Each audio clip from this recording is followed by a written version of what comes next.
Brothers, I couldn't speak to you as to spiritual, but as to fleshly, as to babies in Christ. I fed you with milk, not with meat, for you weren't yet ready. Indeed, not even now are you ready, for you are still fleshly. For insofar as there is jealousy, strife, and factions among you, aren't you fleshly, and don't you walk in the ways of men? For when one says, I follow Paul, and another, I follow Apollos, aren't you fleshly? Who then is Apollos, and who is Paul? But servants through whom you believed, and each as the Lord gave to him. I planted, Apollos watered, but God gave the increase. So then neither he who plants is anything, nor he who waters, but God who gives the increase. Now he who plants and he who waters are the same, but each will receive his own reward according to his own labor. For we are God's fellow workers. You are God's farming, God's building.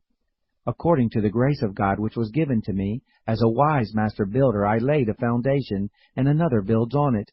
But let each man be careful how he builds on it. For no one can lay any other foundation than that which has been laid, which is Jesus Christ.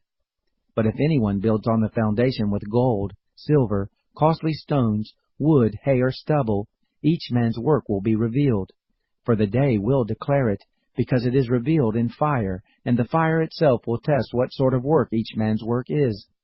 If any man's work remains which he built on it, he will receive a reward. If any man's work is burned, he will suffer loss, but he himself will be saved, but as through fire. Don't you know that you are a temple of God, and that God's Spirit lives in you? If anyone destroys the temple of God, God will destroy him, for God's temple is holy, which you are. Let no one deceive himself. If anyone thinks that he is wise among you in this world, let him become a fool, that he may become wise. For the wisdom of this world is foolishness with God. For it is written, He has taken the wise in their craftiness. And again, the Lord knows the reasoning of the wise, that it is worthless. Therefore let no one boast in men.